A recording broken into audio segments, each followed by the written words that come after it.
Terima kasih karena kita ini institusi inspektorat adalah akan melakukan pembinaan pengawasan kepada unit kerja atau OPD. Namun demikian juga tugas pembinaan pengawas itu tidak luput dari adanya pengaduan-pengaduan. Nah, di sini ada beberapa bidang yang disebut dengan IRBAN. Ada IRBAN wilayah 1, wilayah 2 sampai 4, ada IRBAN khusus, ada juga sekretariat. Sekretariatan tentunya adalah secara umum melayani para pihak termasuk keperluan mengurus bebas temuan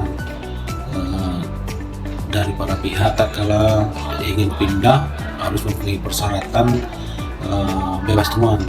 Kemudian ada juga masyarakat menyampaikan pengaduan terhadap pengelolaan baik itu dana desa maupun OPD.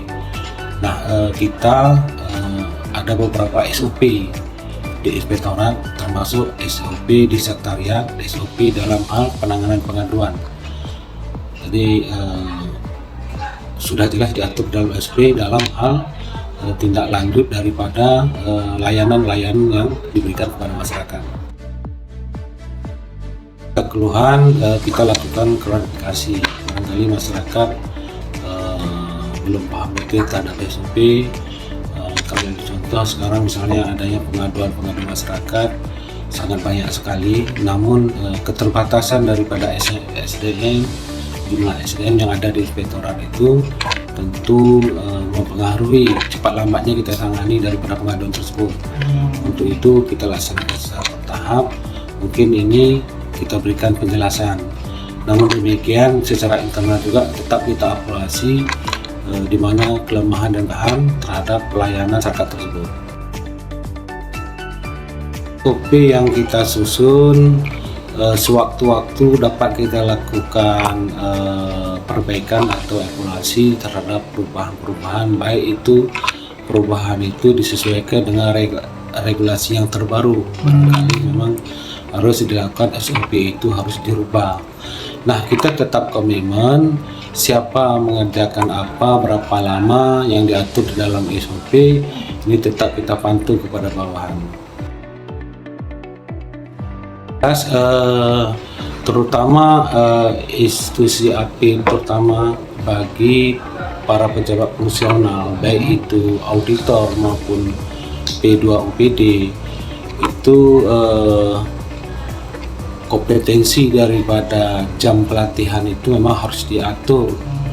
Nah, apalagi banyaknya regulasi terbaru yang perlu dipahami oleh para pejabat fungsional. Nah, kita di APIP itu sangat jelas kita lakukan perencanaan BIMTEK atau diklat, kemudian kita tetap laporkan realisasi daripada BIMTEK tersebut. Begitu juga kepada pejabat struktural lainnya di bawah sekretariat, misalnya pelatihan-pelatihan tentang surat menyurat dan sebagainya, tetap kita jadwalkan. Harus, karena lebih-lebih tugas APIP itu adalah tugas pengawasan. Pengawasan itu adalah mempunyai susunan tim mandiri, karena pejabat fungsionalnya tugas itu harus dia dipimpin oleh pengendali teknis, ada ketua tim, ada anggota tim, mempunyai satu kesatuan, mempunyai tugas-tugas masing-masing yang harus satu kesatuan sehingga pelaksanaan tugas itu tersebut dapat tercapai.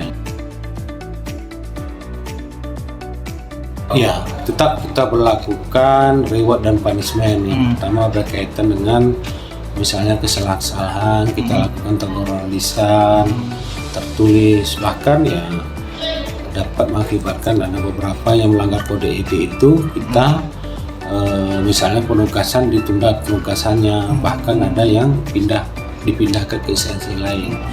Begitu juga terhadap pegawai kita yang berprestasi, kita berikan penghargaan.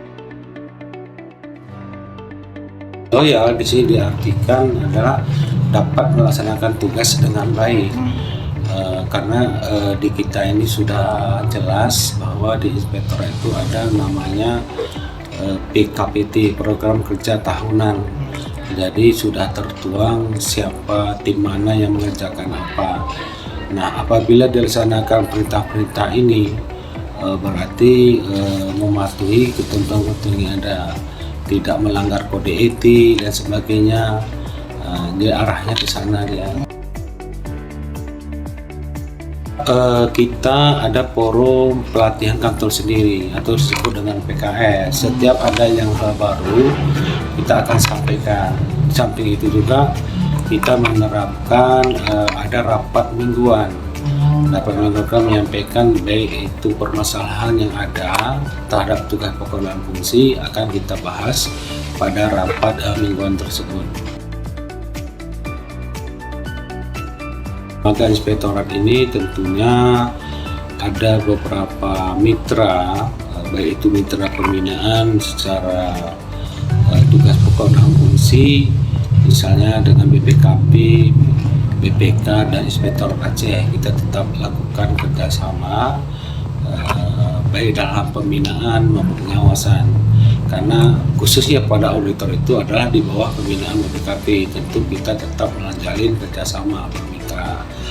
Kemudian juga dengan rekan-rekan aparat penegak hukum APH terhadap penanganan kasus, kita sering menerima limpahan dari kejaksaan, misalnya penghitungan kerugian negara dan sebagainya.